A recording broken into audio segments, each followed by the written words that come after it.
Have adults in Britain become so infantilized that they need so-called trigger warnings just to go and see a play?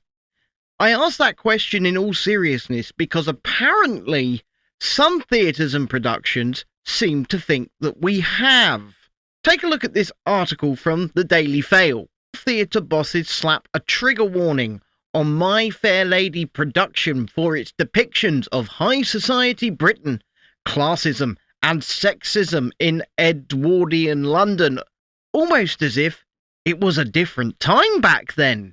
First of all, sorry about all the adverts. The way this website is set up is ghastly.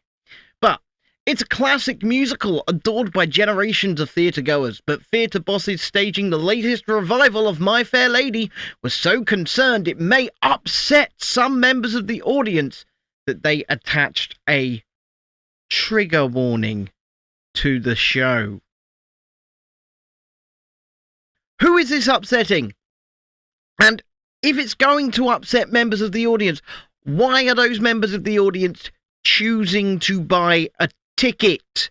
The charming Lerner and Lowe musical, including a string of timeless hit songs, tells the story of how Cockney flower girl Eliza Doolittle is given speech lessons by Professor Henry Higgins so she may pass as a society lady. But anyone looking to buy a ticket online for the production at the Leeds Playhouse is warned. My Fair Lady is set in Edwardian London and, true to Lerner and Lowe's book, includes depictions of high society Britain, classism and sexism. The warning comes under a section entitled Triggers and Advisories. Now, in all seriousness, have adults, same question, have adults become so infantilized that they need triggers and advisories? What is going on in this country?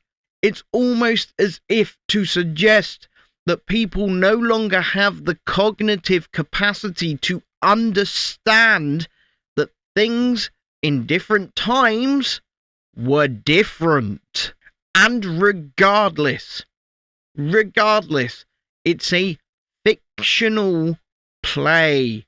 And in fictional artistic depictions, you are usually given the freedom as the creator, as the artist, as the performer, to do what you want. Doesn't mean that it's real.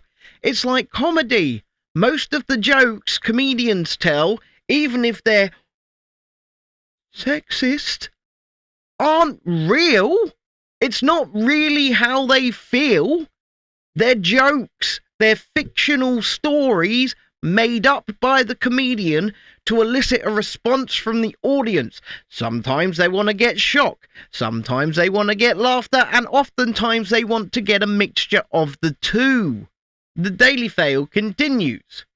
The Opera North and Leeds Playhouse production later this year is the latest example of a number of controversial theatre trigger warnings that have attracted widespread criticism. And you know what? I'm glad they're attracting criticism. You should not compare the standards of now to the standards of times before. We live in the now, and what happened before happened before. We're not responsible for what happened before. We're not responsible for the way that our ancestors acted. We can only be responsible for the way that we act now. And the fact that people feel that they have to attach these so-called trigger warnings is insulting to human adults. It is telling you that you may not have the ability in your mind to accept or understand that something might offend or upset your sensibilities. If you don't have the capacity to understand that, then perhaps you shouldn't be going to theatres, comedy shows, artistic depictions anyway. Earlier this month, actor Ralph Fiennes, Lord Voldemort himself, called on theatre trigger warnings to be scrapped, commenting that the impact of theatre should be that you're shocked and you should be disturbed, adding, "I don't think you should be prepared for these things." Speaking on BBC One's Sunday with Laura Koonsberg, actor Matt Smith backs the plea to scrap the warnings. Trigger warnings shouldn't exist anyway. Okay? The only trigger warnings that should exist are things like photosensitive epilepsy. Trigger warning, this could kill you. That is a big difference between there may be some hurty words or attitudes that can offend or upset you because you don't have the cognitive capacity to understand nuance. The start of Doctor Who and The Crown, and also House of the Dragon. Let's not forget House of the Dragon. And Morbius! Come on, it's Morbin time, baby! I mean, he wasn't Morbius, but he was the villain. But I guess he doesn't want us to talk about that. Said, that's why we go to the theatre, isn't it? To be shocked, to be arrested out of ourselves, to recognise ourselves in front and with an audience. I also agree that if there are strobes or whatever, there are some things warnings make sense. Isn't that exactly what I just said? Photosensitive epilepsy warnings, yeah. We don't want people to be dropping dead, but I don't think people are going to end up dropping dead from perhaps some hurty words.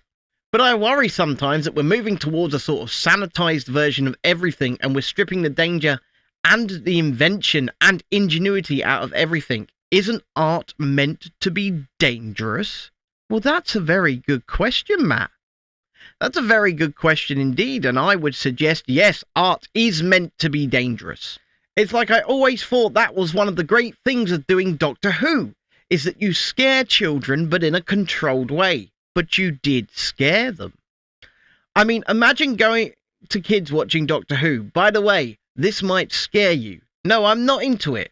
My Fair Lady debuted on Broadway in 1956. 1956. With Rex Harrison and Julie Andrews in the starring roles. The 1964 film version saw Audrey Hepburn take over the role of Eliza and won Oscars for Best Film Director, and Harrison was named Best Actor. There have been numerous theatre revivals of the popular classic ever since. The Leeds Playhouse has been contacted for comment. Leeds Playhouse and any other theatre doing this, please stop. Human adults have the capacity to A, know what they're going to see, because something like My Fair Lady is so old and timeless that they know what they're going to see. And B, should be able to accept that something may upset or offend them and walk away from it, processing that information themselves. Unfortunately, we seem to be living in a world that treats adults more and more like infants. And unless we do something about it, I think this trend will continue. Call it out when you see it, and make sure that things like this stop. Thank you for watching this one, and we'll speak to you in the next one. Bye for now.